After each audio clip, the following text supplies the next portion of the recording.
Hello friends, welcome back to my channel. আমি আফরিনা হালদার। সবাই কেমন আছেন? আমি তো খুব ভালো আছি, আশা করছি আপনারা খুব ভালো আছেন। দেশের বাইরে ভিতরে যে যেখান থেকে দেখছেন প্লিজ একটা ছোট্ট লাইক দিয়ে দেখা শুরু করবেন। আর সাবস্ক্রাইব করে না থাকে প্লিজ সাবস্ক্রাইবটা করে দেবেন, আর পাশে থাকা বেল বাটনটা অবশ্যই প্রেস করে দেবেন, যাতে আমি যখনই কোনো নতুন ভিডিও ছাড়বো তখনই আপনার মোবাইলে নোটিফিকেশন চলে যাবে আর আপনি আপনার সময় মতো ভিডিও দেখে নেবেন। তো দেখতে পাচ্ছেন আমি পেঁপে আলু দিয়ে মাংস কষা রান্না করেছি, গরুর মাংস কষা। তো কীভাবে করছে প্লিজ যে যেখান থেকে দেখছেন প্লিজ লাইক দিয়ে কন্টিনিউ করুন, অবশ্যই ফুল ওয়াচ করে ভিডিও দেখবেন। আর নতুন বন্ধু যদি কেউ দেখে থাকেন প্লিজ চ্যানেলে সাবস্ক্রাইব করে দেবেন, অবশ্যই পাশে থাকবেন। একটু ওয়েট করবেন, আপনারা প্রায় আসে না চলে যান, কিন্তু এরকম করবেন না প্লিজ। সাবস্ক্রাইবটা করে ওয়েট করবেন, ঠিক সময় মতো আমি চলে যাবো। একটু দেরি হলে ঠিক সময় মতো কিন্তু চলে যাবো। তো দেখুন কত সুন্দর কালারটা হয়ে দেখতে পাচ্ছেন। চলুন কীভাবে করেছে আপনারা দেখুন, আপনার বাড়িতে অবশ্যই ট্রাই করবেন, আর অবশ্যই কমেন্ট করে জানাবেন কেমন হয়েছে। তো চলুন মাংসটা সুন্দর করে ধুয়ে নিলাম, নেমে চুন কষিয়ে নিই। প্রথমে একটু প্রেশার কড়াই লবণ দিয়ে আমি সিদ্ধ করে নেবো, কারণ আমাদের বাড়িতে মাংস সবাই একটু খুব নরম খায়, আর সরাসরি তেলে ফেলে না খুব মাংস নরম হয় না, তাই আমি প্রথমে একটু লবণ দিয়ে সিদ্ধটা করে নেবো, তারপর আমি রান্না করবো। চলুন কীভাবে রান্না করছে আপনাদেরকেও দেখাচ্ছে। প্লিজ লাইক দিয়ে কন্টিনিউ করবেন কিন্তু, আর ফুল ওয়াচ করে অবশ্যই ভিডিও দেখার চেষ্টা করবেন। তো চলুন প্রথমে লবণ দিয়ে প্রেশারের মধ্যে মাংসটাকে সিদ্ধ করতে বসে দেবো। তো দেখতে পাচ্ছেন মাংসটা প্রেশারের মধ্যে দিয়ে দিচ্ছি এক কাপ পরিমাণ জলটা দিয়ে দিলাম, আর দিয়ে দেবো 2 চামচ লবণ দিয়ে আমি ঢাকনাটা বন্ধ করে দিয়ে ভালো করে সিদ্ধ করে নেবো। আমি এখানে 2 কেজি মতো মাংস নিয়েছি, 2 কেজি গরুর মাংস। তো চলুন প্রেশার কুকারটা বন্ধ করে গ্যাসটা চালিয়ে দেবো।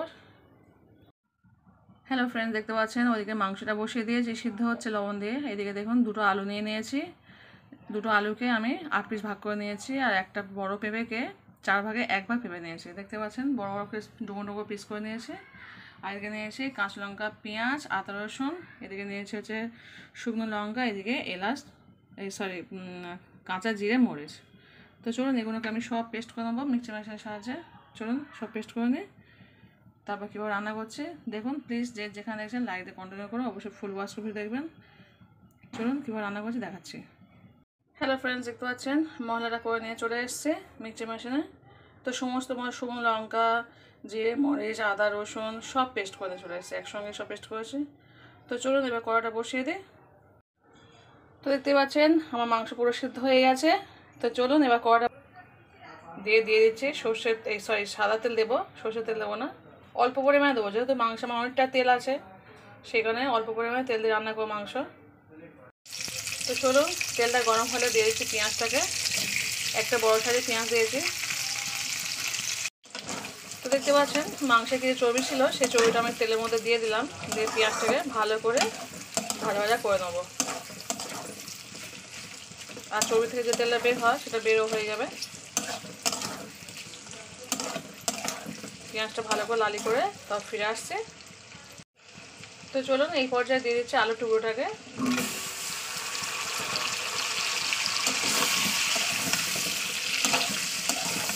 দিয়ে ভালো করে আলুটাকে তেলের সঙ্গে ভাজা করে নিতে হবে। আমি কিন্তু এখনো কোনো লবণ বা হলুদ ইউজ করিনি।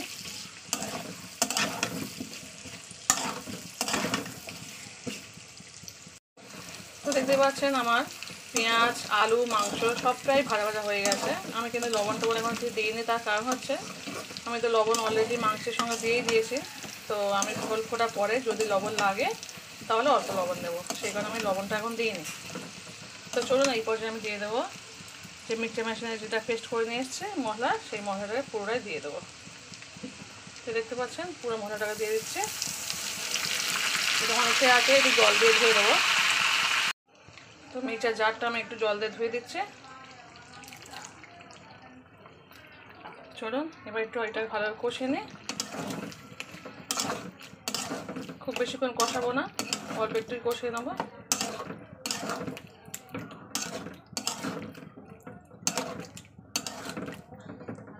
এবার দিয়ে দেবো 2 চামচ হলুদ গুঁড়ো, দেখতে পাচ্ছেন দিয়ে দিলাম, দিয়ে আবার একটু কষিয়ে নেবো।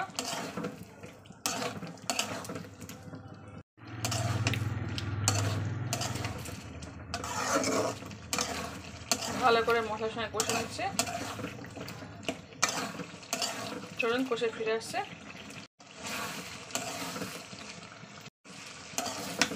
দেখতে পাচ্ছেন মাংসের কালারটা কত সুন্দর চলে এসছে আর মশলাতে তেলও ছেড়ে এসছে।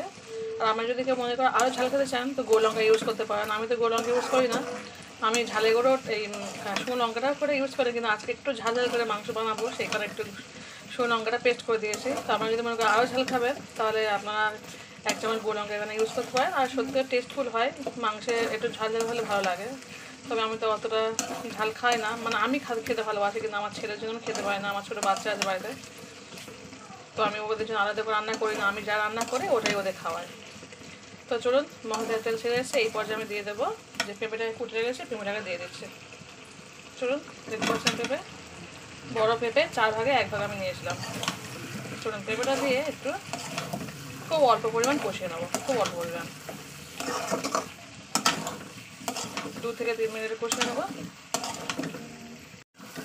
দেখতে পাচ্ছেন ফিরে এসছে। চলুন এবার আমি এরপরে যে মাংসটাকে সিদ্ধ করে গেছে সেই মাংসটাকে দিয়ে দেবো।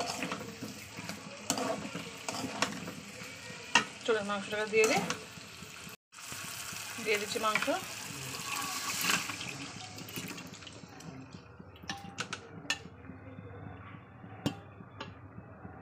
তো দেখতে পাচ্ছেন মাংসটা দিয়ে দিয়েছে। এবার মাংসটা আমি আলু পেঁপের সঙ্গে ভালো করে মশলার সঙ্গে কষিয়ে নেবো। ওখানে কিন্তু তেল নয়, এই মাংস মানে মাংসের সঙ্গে যেগুলো ছিল ওখানে কিন্তু ঝোল নয়, ওখানে কিন্তু সব তেল বেরিয়েছে অতগুলো। তো চলুন ভালো করে কষিয়ে নিই, অনেকক্ষণ ধরে কষাবো এটা। মশলার সঙ্গে মাংস পেঁপে আলু যত কষাবেন তরকারি কিন্তু টেস্ট দ্বিগুণ বেড়ে যায়। তো চলুন ভালো করে কষিয়ে নিয়ে ফিরে আসছে। প্রায় 10 থেকে 15 মিনিট ধরে কষাবো, যত কষাবেন তত কিন্তু টেস্ট আরও বেড়ে যাবে।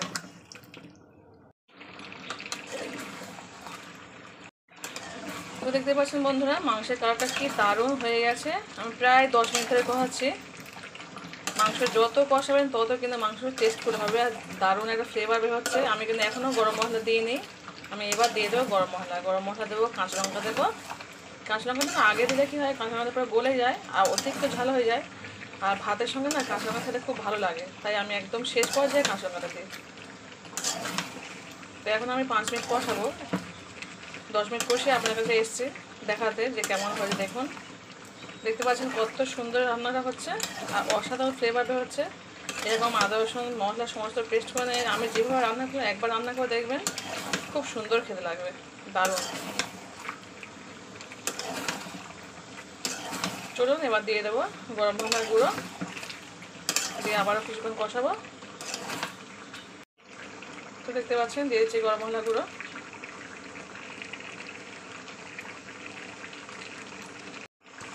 এবার ভালো করে কষিয়ে নেবো।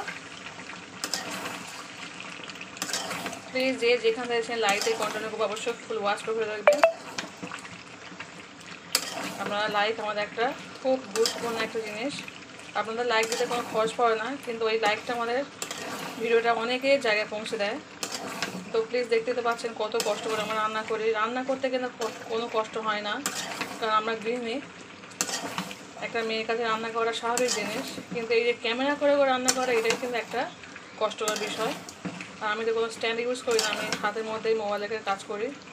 তো সেই কারণে প্লিজ খুব কষ্ট করে ভিডিও বানাতে হয়, সবাই একটু কষ্ট করে একটু লাইকটা দিয়ে দেবেন। আর যদি খুব ভালো লাগে বন্ধুবান্ধবের মধ্যে শেয়ার করে দিতে পারেন।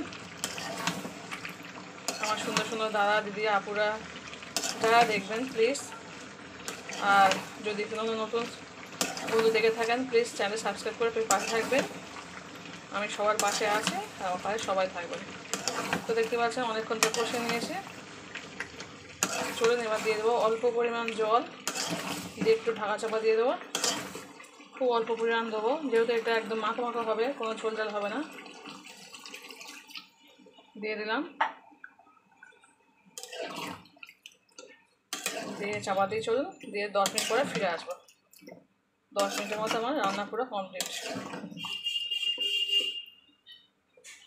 চলুন চাপা দিয়ে দিচ্ছি। চাপা দেওয়ার আগে আমার একটু কাঁচা লঙ্কাটা ছড়িয়ে দিতে হবে, দিয়ে দিলাম কাঁচা লঙ্কা।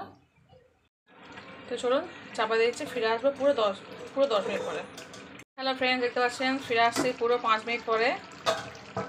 তো আমি একটু কষিয়ে নিয়ে আবার কিছুক্ষণ চাপা দেবো। তো চলুন একটু কষিয়ে নিই। তো দেখতেই পাচ্ছেন 5 মিনিট পর আমি ঢাকনাটা খুলে আমি কষাচ্ছি আবার আরও 5 মিনিট কষিয়ে নিয়ে অফ করে দেবো। যেহেতু এটা একদম মাখো মাখো তরকারি হচ্ছে, তাই খুব বেশি ঢাকা চাপা দিয়ে রাখতে পারবো না, কারণ তলা তাই ধরে যাবে। আর সেই কারণে একটু কষিয়ে বেশিক্ষণ রান্না করতে হবে। তো দেখতে পাচ্ছেন কালারটা কত অপূর্ব হয়েছে, অসাধারণ। যে যেখান থেকে দেখছেন প্লিজ লাইক দিয়ে কন্টিনিউ করবো, অবশ্যই ফুল ওয়াশ করে দেখবেন। তো চলুন, আমার রেসিপিটা এখানে শেষ হয়ে গেল।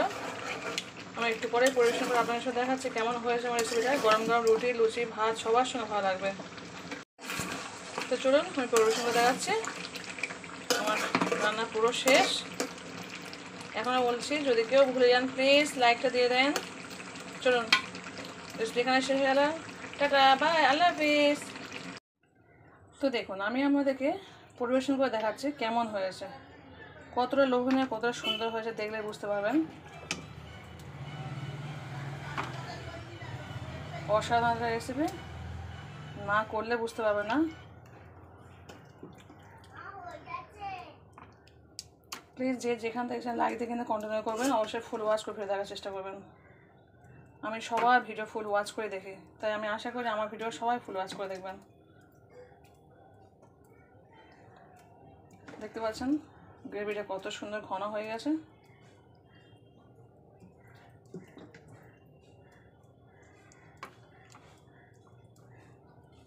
দেখতে পাচ্ছেন। তো চলুন, তো দেখুন কত সুন্দর দেখতে লাগছে। পরিবেশন করা হয়ে গেছে।